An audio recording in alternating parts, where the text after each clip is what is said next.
우리에게는 그리스도인이라는 소중한 이름이 있습니다. 그리고 또 하나의 영광스럽고 귀한 이름이 있는데 그것은 성도라는 이름입니다.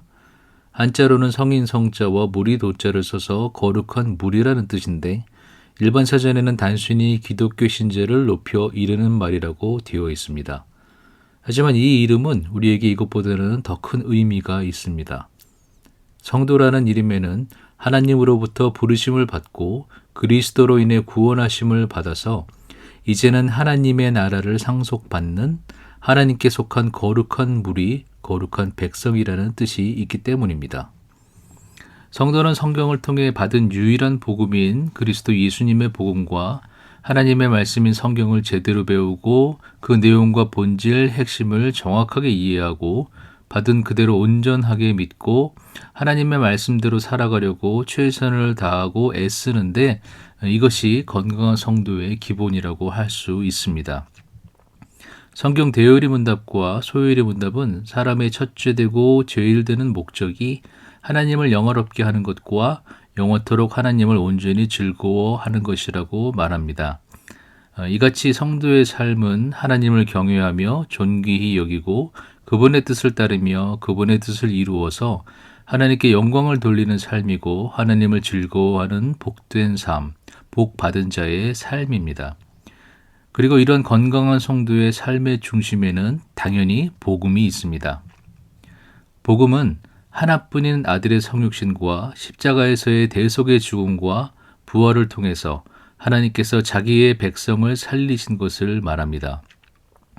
이 복음은 우리가 영생을 얻는 유일한 길은 사람의 행위나 의의가 아니라 그리스도 예수님뿐이라고 우리에게 가르쳐 줍니다.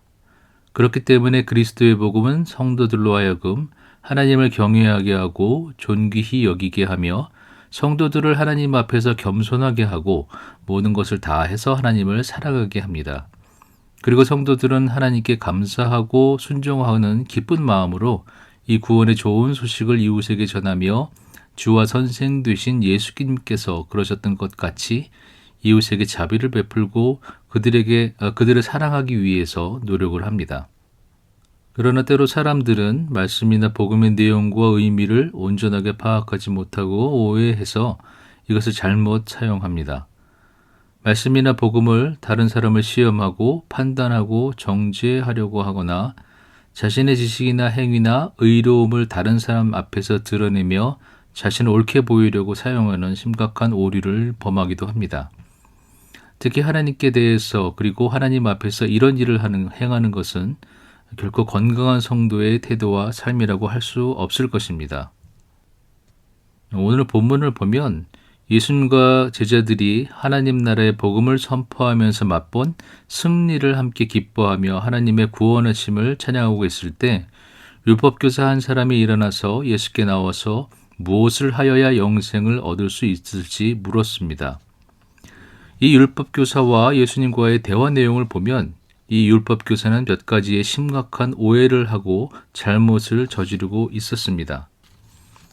첫 번째는 그가 율법에 대해서 전문가임을 자처했음에도 불구하고 그래서 율법의 문자적으로 어떻게 기록되었는지는 잘 알았을지 모르지만 실제적으로 율법이 말하고자 하는 본질과 의미는 제대로 깨닫지 못했다는 것입니다. 두 번째는 그가 율법의 전문가이기는 하나 사람인 그가 감히 율법의 저자이신 하나님을 시험하려고 했다는 것입니다. 그만큼 이 율법 교사는 하나님과 사람 앞에서 자신의 행위와 의로서 자신을 옳게 보이려고 했습니다. 하지만 그의 성품과 삶은 교만과 선입견과 오해에 사로잡혀서 변화되지 못했고 하나님의 뜻에 순종하는 삶을 살지 못했습니다. 율법교사가 무엇을 하여야 영생을 얻을 수 있습니까? 라고 물었을 때 예수님은 율법에 무엇이라고 기록되어 있는지 아느냐라고 그에게 다시 되물으셨습니다. 그래도 율법교사는 율법의 전문가이니만큼 레위기와 신명기의 내용을 인용하면서 율법의 핵심 내용을 잘 정리했습니다. 그 내용은 우리의 마음을 다하며 목숨을 다하며 힘을 다하며 뜻을 다하여 우리 주 하나님을 사랑하고 또 우리의 이웃을 우리 자신같이 사랑하라는 말씀이었습니다. 그러나 이에 대한 네 대답이 옳도다. 이를 행하라 그러면 살리다라는 예수님의 대답은 어떻게 보면 참 안타까운 그런 말씀이고 대답인 것 같습니다. 어떻게 보면 이 대답은 정말로 네가 말한 대로 그렇게 믿는다면 영생을 얻기 위해서라도 실제로 그렇게 살았어야 하는 것이 아니냐라고 말씀하시는 것처럼 들리기 때문입니다. 하지만 율법조차도 우리가 행위로서 구원을 받고 영생을 얻을 수 있다고는 말하지 않습니다. 먼저 율법이 주어진 배경, 상황, 즉 그 문맥을 한번 살펴보면 하나님께서는 처음부터 율법을 지킨 사람들을 애굽 사람의 손에서 구원하여서 데리고 나온 것이 아니었습니다. 이스라엘이 아직 율법을 모를 때에 유월절 어린 양을 통해서 그들을 애굽에서 데리고 나오셨습니다. 그리고 나서 하나님께서는 그렇게 이스라엘을 몇 개월에 걸쳐서 시내산까지 이끌어 오셨고 모세를 통해서 그들에게 계속 말씀하시면서 십계명을 주셨습니다. 그리고 그 말씀의 내용은 하나님이 이스라엘을 구원하신 이스라엘의 유일한 하나님이시고 하나님이 이스라엘을 자신의 백성으로 삼으셨으니 하나님을 잊지 말고 이스라엘의 유일한 하나님으로 인정하고 섬기면서 믿음과 순종으로 하나님께 대해서 반응하고 응답을 하라는 것이었습니다. 그러면서 하나님은 이스라엘이 열방을 향한 하나님의 제사장의 나라가 되기를 원하셨습니다. 이렇게 율법은 하나님이 애굽 사람의 손에서부터 구원해 내신 이스라엘 백성에게 주신 것이었습니다. 또 율법을 통해서 하나님이 거룩한 분이며 의롭고 정의로우시고 긍휼하며 자비로운 분이라는 것을 알게 됩니다. 그리고 죄가 무엇인지를 깨닫고 우리가 온전하지 못한 죄인인 것을 깨닫습니다. 우리는 우리 자신을 스스로 구원할 수 없기 때문에 하나님의 구원이 절대적으로 필요하다는 것을 마음속 깊이 절실하게 깨닫게 됩니다. 그리고 이것을 알게 된 성도는 하나님이 보내주시는 구원자를 믿음과 소망 가운데서 기다리게 되고 그분을 믿고 의지하게 됩니다.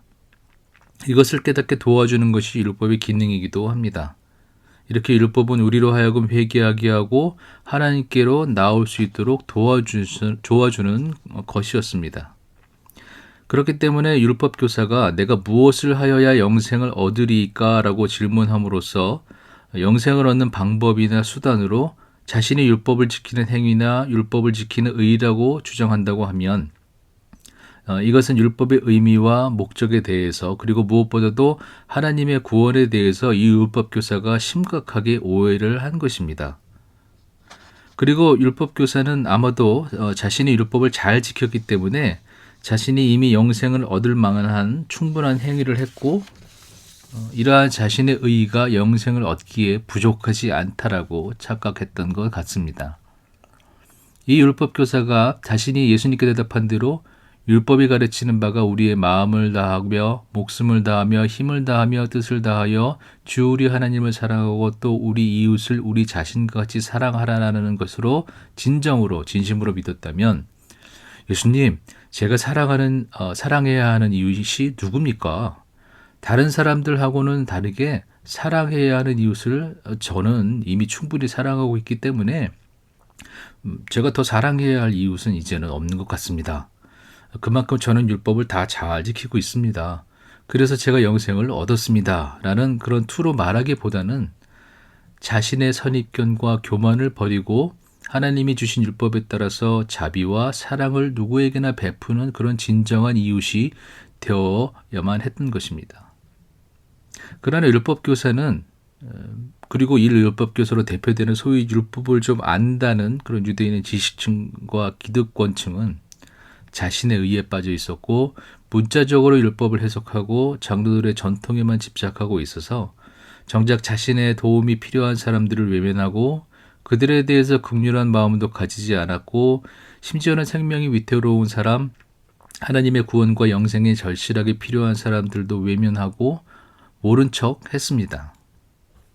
이 와중에도 정작 하나님께서 율법에 말씀하신 대로 이웃에게 자비와 사랑을 베푼 사람은 제사장이나 레위인처럼 힘과 권위를 가지고 존경을 받으면서 자신의 기득권과 높은 지위를 자랑했던 사람들, 율법을 받았고 율법을 잘 안다고 자처하던 일부 유대인이 아니라 그들이 개만도 못하게 취급했던 사마리아 사람이었으니 이것 또한 참으로 아이러니한 일이 아닐 수 없습니다.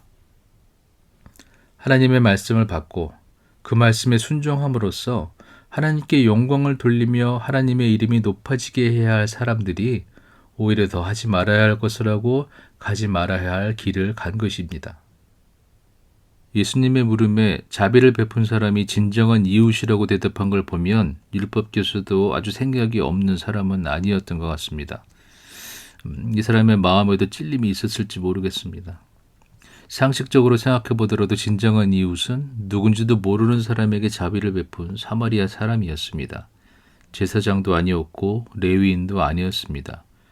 오직 이 사마리아 사람만이 율법의 정신을 가장 잘 존중하고 지킨 사람이었습니다. 이건 누가 봐도 너무나 당연한 사실이었습니다.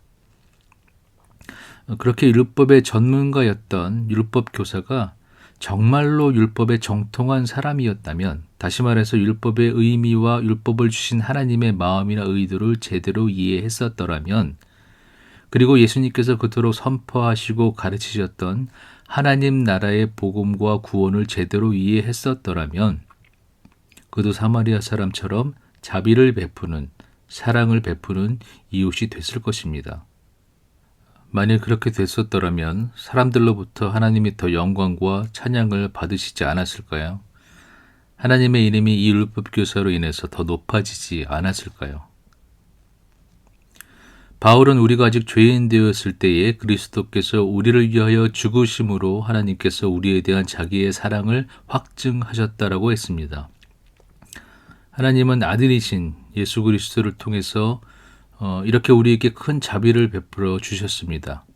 받을 만한 자격이 없는 우리에게 그렇게 구원이라는 크고 엄청난 선물을 주셨지만 사람들은 하나님을 시험하고 하나님 앞에서 자기의 의의를 자랑합니다. 사람의 행위로, 그리고 있지도 않은 사람의 의로 구원을 또 영생을 사려고 하다니, 그래서 하나님의 일방적이고 전적인 구원의 은혜와 그리스도의 십자가와 부활의 은혜를 부인하다니 이것은 참으로 무례한 일이 아닐 수 없습니다. 우리가 진정 하나님께 속한 거룩한 백성인 성도라면 우리는 건강한 성도가 되어야 하고 하나님과 그리고 또 사람들 앞에서 성도로서 가져야 할 기본적인 품위와 예의는 지켜야 할 것입니다. 복음과 말씀을 왜곡하여서 자신의 이익을 위해서 사용할 수는 없습니다. 바울이 좋아하는 표현 가운데 그럴 수 없느니라, by no means, 절대로 그럴 수 없습니다. 자신을 드러내기 위해서 하나님 되신 예수님을 부인하고 그분의 성육신과 대속의 죽음과 부활하심과 다시 오심을 부인할 수 없고 부인하면 안 됩니다. 예수님이 단 한 번에 완전하게 이루어 주신 용서와 구원과 영생과 하나님의 나라의 상속을 부인하거나 그 은혜와 영광을 내 것으로 가로채서는 절대로 안 될 것입니다. 오히려 온전하고 건강한 복음과 말씀을 제대로 배우고 공부하고 연구하고 온전히 믿고 하나님을 경외함으로써 그것을 우리의 삶 속에 그대로 녹여내야 할 것입니다. 율법을 완성하신 하나님의 아들 예수님께서는 모든 시대와 세대와 열방 가운데 흩어져 있는 성도들에게 마음을 다하며 목숨을 다하며 힘을 다하며 뜻을 다하여 주 우리 하나님을 사랑하고 또한 우리의 이웃을 우리 자신같이 사랑하라고 명령하셨습니다. 이것이 하나님이 주신 율법의 정신이라고 가르쳐 주셨습니다. 그리고 또한 우리는 하나님이 사람에게 주신 가장 첫째되고 제일 되는 목적은 우리의 믿음과 삶을 통해서 하나님을 영화롭게 하고 영원토록 하나님을 온전히 즐거워하는 것이라고 배웁니다. 그렇기 때문에 성도로서 우리가 만들어 나가야 하는 삶은 하나님을 경외하고 존귀하게 여기며 그분의 말씀을 따르고 그분의 뜻을 이루어서 하나님께 영광을 돌리며 하나님을 영원토록 즐거워하는 영생을 얻은 복된 성도의 삶입니다. 이것이 하나님이 기뻐하심으로 그리스도 안에서 말씀과 성령을 통해서 우리에게 만들어 주시는 삶입니다. 우리는 매주일 성도의 공동체인 교회로 모여서 하나님을 예배하고 찬양하며 그분을 선포합니다. 그러면서 진지함과 열심과 성실함을 가지고 최선을 다해야 하는 것이 있는데, 그것은 성도가 날마다 함께 모이기를 힘쓰며 우리 안에 있는 복음을 서로 확인하고 믿지 않는 사람들에게만 전도할 것이 아니라 성도들끼리 서로 바르고 건강하게 복음을 계속해서 서로 전하면서 성도들이 한 사람도 빠짐없이 그 복음을 믿고 확신하며 매 순간 그 안에서 살아나갈 수 있도록 서로 함께 위로하고 격려하는 일입니다. 오늘 이 율법 교사와 예수님의 대화를 보면서 우리가 하나님의 말씀과 그리스도 예수님의 복음이라는 굳건한 토대 위에 바로 서 있는지, 그 안에서 건강한 성도로서의 삶을 온전하게 잘 살아가고 있는지를 계속해서 날마다 확인하고 점검해야 할 것입니다. 매 순간 정신을 차리고 있지 않으면 엉뚱한 소리 하면서 엉뚱한 길로 가게 되는 것은 순식간입니다. 건강한 성도는, 건강한 성도의 공동체는 그렇게 딴 길로 가면 안 됩니다.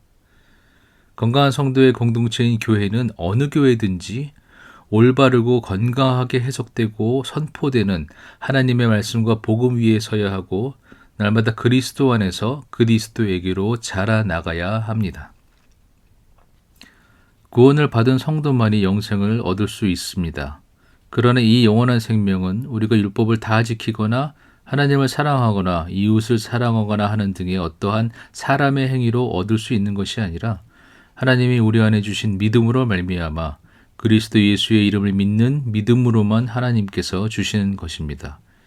그리고 이 영생을 가진 성도는 하나님께서 주신 영생에 합당한 사람이 되며 이 영생에 합당한 삶을 살 수 있도록 하나님과 사람들 앞에서 항상 자신을 겸손하게 낮추고 자신을 온전하게 내어드려서 성령 하나님께 순종할 수 있도록 날마다 힘쓰고 애쓰는 사람입니다.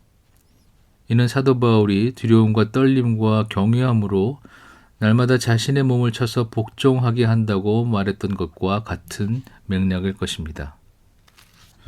오늘 누가가 기록한 율법 교사와 예수님의 이야기는 우리에게 한 가지 질문을 남깁니다. 우리는 건강한 성도인가? 그렇다면 성도로서 성도답게 하나님 말씀과 그리스도의 복음에 대해서 그리고 공동체의 성도들과 내 이웃을 향해서 최소한의 품위와 예의는 이제 제발 좀 지켜야 할 것입니다. 그래야 교회가 욕 안 먹고 하나님의 이름이 그리스도의 복음이 욕되지 않습니다. 성령 하나님이 근심하지 않으십니다. 나 자신에게, 우리에게 성도답게 성도로서 최소한의 품위와 예의는 지킬 수 있는 은혜와 복이 있기를 간절히 기도합니다.